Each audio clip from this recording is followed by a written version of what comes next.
Let's go.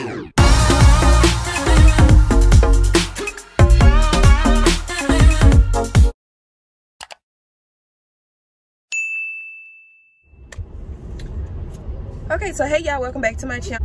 Okay, so hopefully y'all can still see me. So I went to Miami 2 weeks ago to get a breast lift and augmentation, and this is kind of just gonna be my 2 week update because I am 2 weeks post.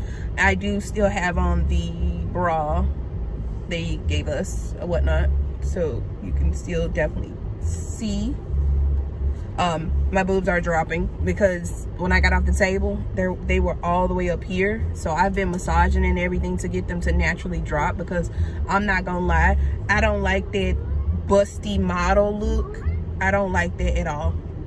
I don't like that look. So I love the natural look with the cuff underneath, and still perky. So a lot of people ask what made me make this decision. Is because I breastfed 3 children and I felt like it was time. My boobs, I'm going to probably insert pictures, were dropped all the way low and flat like pancakes, and I just felt like it was time to kind of transition to something that, you know, suits me. So my kids is back here, if you don't know. So I chose to get surgery to fix it, you know, like most people do. If they, for something they don't like, they get surgery to fix it. So I'm gonna tell you about my experience leading up to surgery day. You see my double chin. Leading up to surgery day, I am not gonna lie, I had a lot of issues and problems with the staff. The staff was very unprofessional. The doctor was great, but the staff was very unprofessional. I'm just saying this with the truth. If you do go, there's a lady named Mary, I'm gonna say it, and then there's another lady. I don't kind of care, I'm not blurring out their names or anything of that nature. You do need to know this information if you go to I didn't even tell y'all where I went. I went to Beauty Beyond Cosmetics in Miami, and I'm telling you their names for the simple reason because there's a lot of Latino women in there and they've had work done. They look amazing, but then there's a Latino women in the front, very unprofessional. They are very their English is very broken, and I think if you're gonna run a business, because I could tell my doctor, he is not Hispanic, he's Caucasian. If you're gonna have people in the front, please have them, you know, people that are that can speak English. You know what I'm saying? Because even when she tried to speak English, it was very broken, and there was issues with payments that she messed up, by the way. She was quoting false policies and all this other stuff. So I'm just gonna be honest with y'all. If you do decide to go to this place, they have 2 locations that I would rather you go to. The one I went to, I'm going to have in the description box below, and I'd rather nobody just truly go there. And the reason being, the reason why I will not recommend anybody going, because of the unprofessionalism. I'm not gonna get into in depth about it, but I will tell you that this lady tried to argue with me about something I correct her on, that you're allowed to correct them on, because some of them are not knowledgeable about what a social security card is for identification is. And her issue was that I pointed that out to her, that whatever she named, I was telling her, I said it means, I was telling her it meant social security, and you know, that's what it meant. And she caught an attitude. She caught a real attitude just for me correcting her. So I let her know. I was telling her that I wasn't here to offend her or do her job for her or anything of that nature. I was just trying to, you know, just help her, correct her, that this is what that meant. And you know, she got real attitudinal about it. So, and had the nerve to tell me, sit down, sit back, I can cancel your appointment if I wanted to. So this is where I correct her. I said, and I let her know, I said, no, you cannot cancel my appointment because 1, I'm here.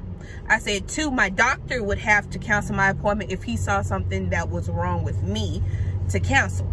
So, and I said, and another thing we're not gonna do is, we're not gonna try to threaten me because I'm correcting you. I said, we don't have a problem, you have the problem. And I said, the only problem I'm having right now is the fact that you have an attitude, and that you're trying to cancel my appointment because of my correcting you.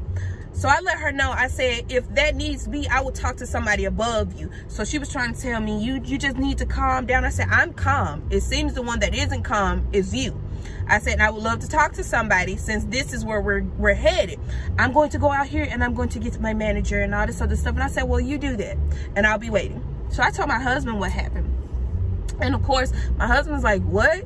I said, yes. So what she tried to do was she tried to sabotage, y'all. She tried to sabotage me not getting my surgery done that day and not getting my surgery done at all. She tried to say that the payment didn't go through and all this other stuff. Y'all, this lady put me through pure hell the entire time I was there, okay? She put me through hell. So I'm sitting there and I'm like, I know what's going on. And I said, I'm not leaving because... See, and a lot of people think, well, you're slow for staying. No, we spent $1,000, okay, to fly to Miami, okay, to stay 3 nights at a hotel, get a rental car, and then be set up, be set up for our flights. I'm not fin to leave, you know, knowing that my doctor is the one that's doing my surgery. She ain't doing my surgery, she just a staff. So I'm not finna leave because this lady wants to get ignorant. No. So I'm going to talk to somebody over her so that we can get things situated. So she made this whole situation difficult, y'all, and I will get in depth about this in another video because, like I said, I'm in the car. But she made this whole situation difficult, y'all, and I kid you not, I was getting so mad, and I was telling my husband, I said, I know what she's doing, and he was like, I do too. I said, it's kind of sad that this is happening. I said, but we're not going anywhere because we paid to fly here, to stay here, and to have surgery done. And by all means, that's what we're gonna do. And that's what my husband walked up and told her when she had us sitting out, y'all. And that's another thing, I haven't eaten for 2 days because I was supposed to have my surgery Monday. I haven't eaten that day. This situation happened and I had to come back Tuesday. Y'all, I haven't eaten since I've flown in because they told me not to after a certain time, and I didn't. And due to this lady doing all this shenanigan, S-H-I-T, I still ain't ate, okay? And so when I did finally get to eat, it was kind of bad. It was bad, y'all. It was just bad. I was not feeling well. I was like lethargic, all this other stuff. It wasn't good. So when I get back to the situation at hand, once my husband talked to a manager because he let her know, he said he doesn't appreciate the unprofessionalism of his, you know, your staff, and then the threatening that we wouldn't have the surgery done when we're trying to help her. You know what I'm saying? We're trying to help y'all, and we don't see how payments not going. We don't see how the payments not going through when we know there's funds on the card. So, and another thing is, she was like, oh, you know, it has to be in her name and all this stuff. No, it don't, because it's a joint account. So why would it have to be in my name if it's a joint account? So that made no sense. So that sounded crooked all the way anyway. So y'all, it was like a bunch of rigmarole with this lady until finally she comes from the front after my husband talked to the manager. So we get the okay after a while that the card went through, and I had to have surgery the next day early in the morning at like 7 o'clock in the morning. That's when my surgery was. So gearing up to surgery day, of course, they tell you to take a shower before you come. They weren't like my experience at Dr. Curbs. I'm not gonna lie, that's the only thing I loved about my experience at Dr. Curbs, because, you know, they were ready. They didn't even know where my implants were. They didn't know where my implants were. I get there and the doctor is asking the nurse where my implants were. So this is the reason why I'm also feeling that lady sabotage where my implants were. They were sitting up there searching for my implants for about 30 minutes, okay? So I hear them as I'm taking off my clothes, because I'm at the facility at this time, on time. So I'm taking off my clothes. Of course, they do a urine test for pregnancies and all this other stuff. I'm good. I'm not pregnant. So I hear him yelling, you know, so where's the implants? Where's her implants? Where's the 400cc implants? And she goes, I don't know, doctor, I don't know. He like, well, what do you mean you don't know? They should be sitting right here near the apparently the surgical table. They should be sitting near the surgical table. Why aren't they here? She was like, well, doctor, you know, we weren't sure if there was this and XYZ. She was giving excuses, which I thought was complete BS. And I just feel like, y'all, I feel like this was set up for something to happen. But I kept praying in that room, okay? I even prayed when all this stuff went down. I was like, you know what? If it's meant, it's meant. If it's not, we going home. And I'm just going home without my boobs done. That's okay. I'll find another surgeon to do it. No biggie. But why? Because we flew all the way to Miami. You know what I'm saying? Even though it was a 2-hour trip, we still spent money. Money, y'all. Money. So, yeah, I hear him yelling, where's the implants? And that was the first time he asked. The man asked where my implants was like 4 times. The girl was literally searching, dog searching for my implants until she finally found them. And I found the implants. They're in there in the surgical room. Y'all, when I say unprofessional, unorganized, even from the get, when we got there, unorganized. I'm telling you, when I got there, it looked like they overbooked. They had 10 surgeries in one day on the same day as me. Now, they had to put me, I was the first one to get on the surgery table. They made sure that I got my surgery done first, because I guess it was a big old apology, you know, from my doctor and whatnot for the inconvenience and, you know, all the stuff that we went through. So I was the first one to get my surgery done, of course. So of course he took his time, and I love that. I'm not gonna lie, my doctor was amazing. He's amazing. He's a real sweet man. He makes you feel comfortable. He's a lot different than my doctor from, you know, than Dr. Curbs. He's like hands-on. He's like real legit caring and passionate about what he does and his patients. The man even gave me his personal cell number to text and call him anytime I need something or if something were to happen. Okay, so he's a doctor that I do love. If I were to go to him, it'll be at another facility, not the one that I went to at all. So anyway, they finally find my implants, and I get ready to get on the surgical table. Of course, I hit my head on this lamp laying down because the lamp is not up, put away so that the patient can lay down, y'all. I'm just telling you, just a pure miss. It only took my surgery an hour and a half, I think. An hour and a half for my surgery, and I was off the table. I can't remember anything getting off that table except for just being extremely drugged, drowsy, them putting me in the car, us going to the hotel. That's it. That's all I remember from that day, okay? So, of course, I had to go home the next day. See, had I gotten my surgery done the day that we flew in, I could have stayed 2 nights and recovered in order for them to have a proper post-op, okay? So I go to my post-op the next day, and apparently, you know, they didn't let my doctor know that, hey, she's hopping on a plane that day, the next day, after surgery. See, this was their fault on their part, because I told them exactly everything before we hopped on this flight. I let them know that, look, my license was expired due to the fact that the pandemic, no DMV was open. Everybody is driving around with expired license during this time, okay? Let them know that. I let them know that, look, I'm only gonna be in for 3 days. I'm coming in Sunday to have my surgery done Monday, and I'm gonna stay till Wednesday, okay? I was supposed to have my surgery done Monday, and I'm gonna stay till Wednesday.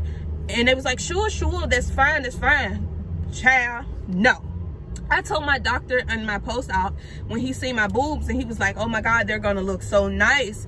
They're gonna look so nice. You could tell he was like, he was excited. He loves his work. He was like, they're gonna look so nice and all this other stuff. So I was like, cool. I was like, I'm excited. He showed me a picture of my tatas, and I was like, oh, they look good. I mean, they look good now, you know, but y'all can't see. But they look real good, y'all. They look so much better than before. So he like, they're gonna look real good once they fully heal. He was like, so I need you to come back tomorrow. And I was like, oh. I said, I'm hopping on the plane today. Was it today? Was it today? Oh yeah, it was the same day. I said, I'm hopping on the plane today. He was like, what? He was like, no. He was like, why are you hopping on the plane? I said, well, that's what your nurses told me. I said, I came in for surgery on Monday. and I was gonna stay Tuesday and Wednesday.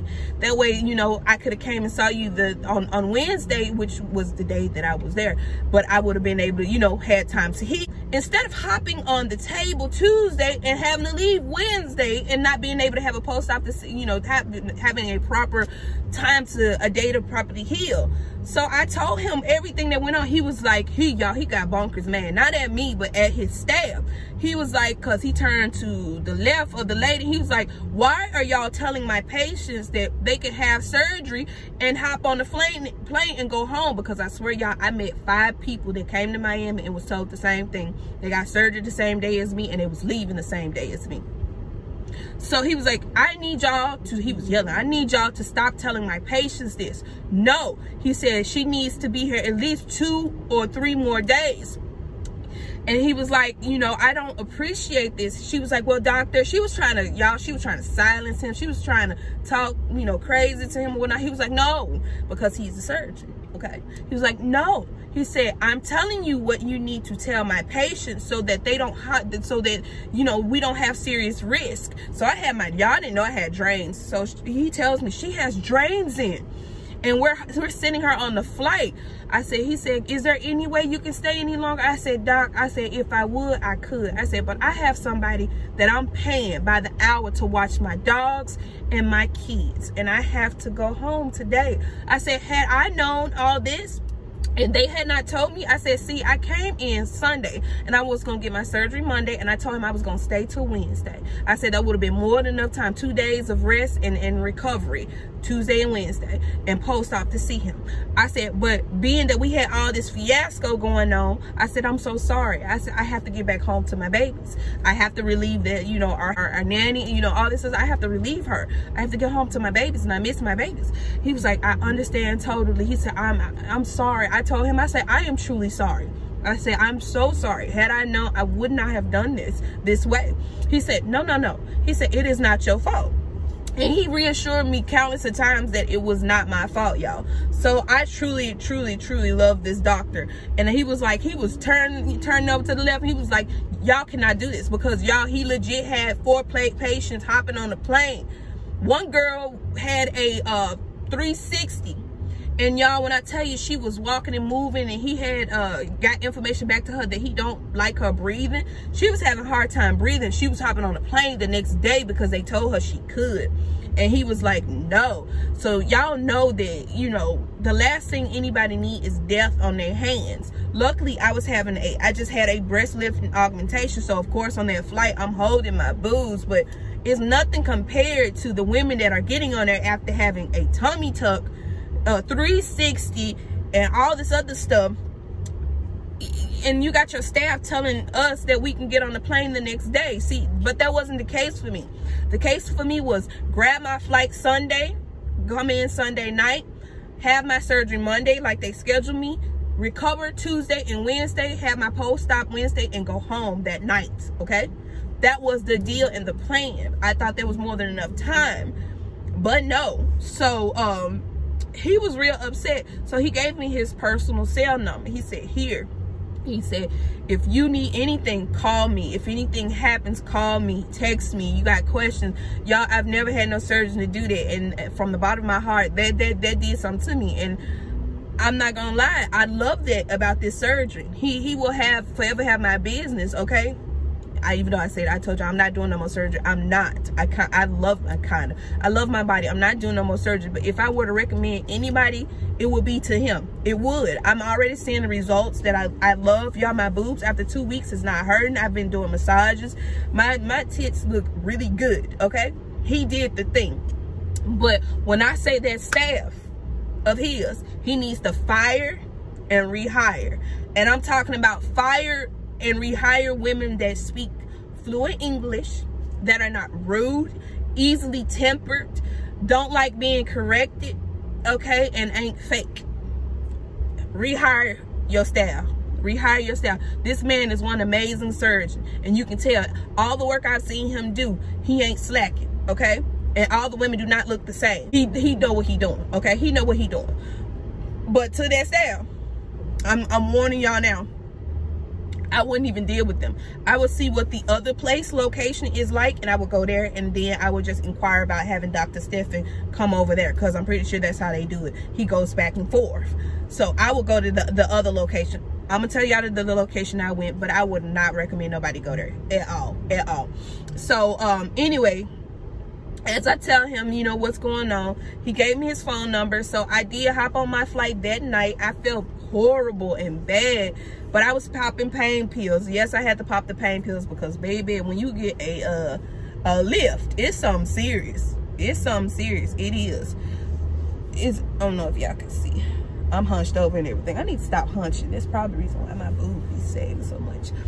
But as y'all can see, my boobs is gonna look really good after this. But he's really sweet. He was like, here's my number and everything, call me if you need me. So I told him I would and everything. And of course I will tag him in his work when I do start back posting on Instagram.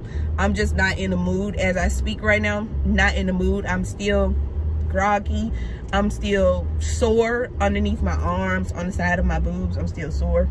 So I am going to I'm going to definitely tag him in his work. But like I said, I will tell y'all more about this in my next video. But I just wanted to show y'all and tell y'all that I'm doing good 2 weeks post-op. I'm supposed to keep this bra on for like 3 months. I have a wedding to attend in like 3 months. So hopefully by then, I will not be wearing this thing. But I'm going to wear it as long as I can. I'm going to try to find a cuter one, because this is the one they gave us. So this is my boobs, y'all. They look so good.